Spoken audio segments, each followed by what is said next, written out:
Hey, hi, hello, welcome to another Lumin Sports feature spotlight. Today we're looking at the physical testing module. So from the homepage, we're going to roll down to this left-hand sidebar here under apps and get into the physical testing module. This will allow us to collect data about an athlete or a group of athletes based on the physical tests that we want to create. We do have a couple of stock standard physical tests within the system, but you can create your own, and we're about to get into it here. So this is the physical testing module. This is going to show all the tests that you have done and have been completed, so you can check that out there, and we'll get more into reporting later. But let's say I wanted to do a new test. I would go top right hand corner here, click new, and then I'd be presented with the date of the test, what athletes and what groups I want to test. So if I just want to test, these three athletes, I select them, or I can go via a group. So for example, my U18s, I might want to type that group in and select them. In this case, we're going to select all users for this test. On the right hand side here, you can click your test type or your battery of tests. We'll start with test types to begin with. So let's say I want to do a broad jump. That broad jump will populate here. Maybe I want to do a broad jump, a mile run, and a vertical jump, just as an example. And then so from here, all we need to do is fill out the metrics for those athletes.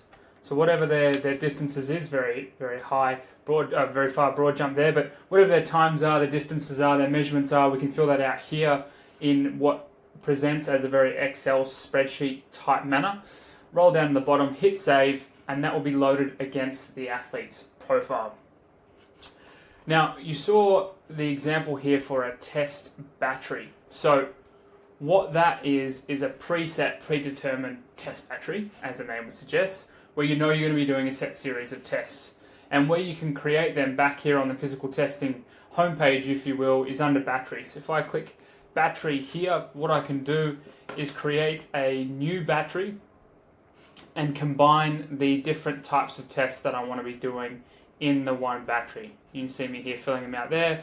And to give an example of what that might look like, let's say I go back to a new test, I fill out my battery, boom, this is my AFL Combine battery, there are my athletes, it's loaded up, ready to go.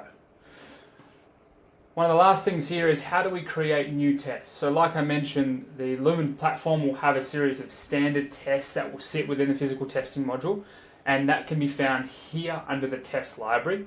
But if you want to create your own new tests, just go over here, hit new, and type out your test name. Now we have organizations doing a number of different tests. It's not just sort of in the vein of physical testing like you just saw, whether it's your speed testing, your jump testing. We've got people that are measuring bloods and blood work in here. We've got people doing results, so like cross-country results. We've got people that have their own sort of strain gauge, force measurement tools, and they want to measure that. So essentially, create your test name, and then look through your different measurement types to be able to see what you want to measure. You'll then be prompted with, what the measurement description is, whether higher is better or lower is better, whether it's a left or right sort of test, and then save from there. That is the data entry component of the physical testing, and as mentioned, we can jump into here to see the results after the fact. But just as a bit of a sidebar, what you can also do is go into the athlete's profile to see those results. So if I go into an athlete's profile and I click on physical testing, I'll be able to see their results over time from the physical testing module. If I want to see that data from a group perspective, I go over to reports here on the left hand side, hit physical testing, select the athletes I want to look at, select the type of test that I want to look at, and what will end up happening is we'll have data populating here, if I get the date range right, based on that data that was entered over those periods of time. Hope you enjoyed this. If you have any questions, please, the chat bubble down the bottom right hand corner of this page, punch those questions in there or contact us via the website and we'll be with you straight away. Have a good day.